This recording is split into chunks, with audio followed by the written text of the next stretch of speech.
તો નમસ્કાર દોસ્તો, ઈશુદાન ગઢવી ખેડૂત નેતા અને અમારા આમ આદમી પાર્ટીના પ્રદેશ અધ્યક્ષ 29 તારીખથી ધરણા ઉપર બેસે છે અને ઈશુદાનભાઈના નેતૃત્વમાં અમારી માંગણી એવી છે કે દુષ્કાળ જાહેર કરવામાં આવે આ વર્ષને અને ખેડૂતોને જે કંઈ પાક નુકસાની છે એની સહાય ચૂકવવામાં આવે.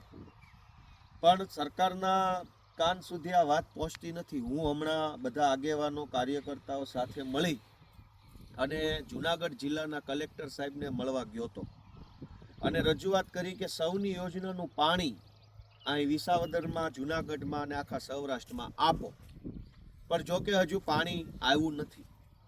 પણ હવે પાણી નહીં મળે તો આ જે છોડવા છે એ ચાહે મગના હોય કે સોયાબીનના હોય કે મગફળીના હોય કે કપાસના કે કંઈ પણ, એ છોડવા કેટલા દિવસ સુધી ટકશે? તડકાના કાંઈ હવે તો લંઘાઈ જાય.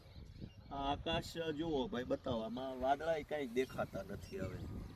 એટલે અમારી માંગણી એવી છે કે હવે કાંઈ વરસાદ આવે એવું લાગતું નથી. સૌની યોજનાનું પાણી આવે તો ઠીક છે, પણ ઘણા ખેતરો એવા છે કે હવે તો સૌનીનું પાણી આવે તોય કાંઈ મેળ પડે એમ નથી.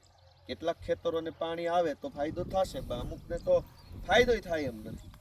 એટલે આજે હવે આ ખેડૂતોની દયની પરિસ્થિતિ, હું વિસાવદરમાં જ છું અને આ વિસાવદરના આ કેટલા મહિનાની થઈ માંગ? મગફળી 2 મહિનાના છોડવા છે. એટલે મગફળીના હવે કહેવોજી 2 મહિનાના છોડવા ખેંચ્યા તો એમાં કાંઈ હાથમાં પહેલાં તો 2 મહિનાનો છોડ જ આવડો ન હોય.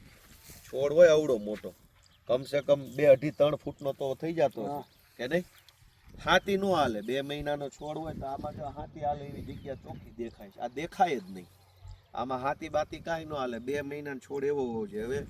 હવે 2 મહિના સુધી બિયારણ, દવા, ખાતર, મજૂરી બધું કર્યા પછી હવે આમાં કાંઈ છે જ નહીં. આગું રાખો જરાક અને બતાવો. હવે આ 2 મહિનાના અંતે આ છે. આમાં હું ખેડૂતને વધ્યું? આમાં 1 સિંગ આવી છે, 2 છે. એમાંય કાંઈ હશે નહીં. આમાંનો ખોલો તો ફોફું જ છે. આમાં દાણોય બેઠો નથી કાંઈ હરખો. હવે આ પરિસ્થિતિ 2 મહિનાના પાકની થઈ છે. ગમે છોડવો ક્યાંય લઈ ગયો છે, કાંઈ છે નહીં. 2 મહિના થઈ ગયા પછી કાંઈ ગમે છોડ ખેલો લે. આમાં ખાલી ઢોરને ચારોય ન થાય આમાં તો, લ્યો ને.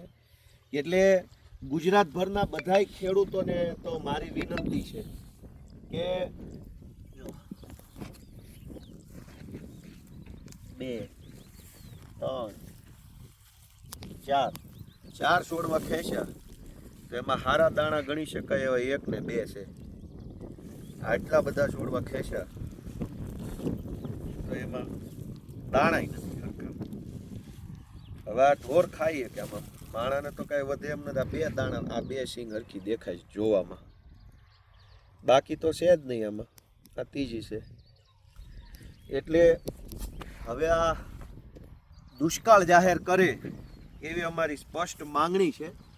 ગુજરાતભરના સૌ ખેડૂતોને મારી એટલી વિનંતી છે કે બધાય પહોંચે. ખંભાળિયા ખાતે ઈશુભાઈના નેતૃત્વમાં જે દુષ્કાળ જાહેર કરો અભિયાન ચાલુ કરવામાં આવી રહ્યું છે, તેમાં બધા ખેડૂતો પહોંચે એવી મારી બધાને વિનંતી છે. કેમ કે જો દુષ્કાળ જાહેર નહીં થાય તો બહુ તકલીફ પડવાની છે. આ વર્ષ આખું તકલીફ પણ છે. આ બધા છોડવા, જો કોઈ પણ છોડવા હાથ અડાડવા 2 મહિનાના છોડવા છે આ ખેંચો એનામાં કાંઈ નહીતર આમાં ખરેખર કેટલા હોવા જોઈએ?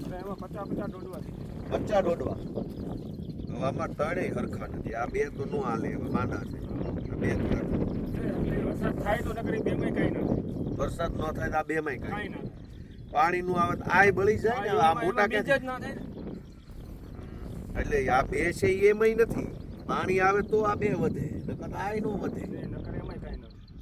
તો આવી તકલીફ અત્યારે સૌરાષ્ટ્ર આખામાં, આમ તો ગુજરાત આખામાં પડી છે. એટલે બધાને મારી વિનંતી છે કે સૌ સાથ સહયોગ આપે, ટેકો આપે. ઈશુદાનભાઈના નેતૃત્વમાં જે દુષ્કાળ જાહેર કરો અભિયાન હાલવાનું છે એમાં બધાય જોડાય અને ગાંધીનગર સુધી આ ખેડૂતોની પીડા પહોંચે એના માટે સૌએ જાગૃત બનવાનું છે. જય કિસાન.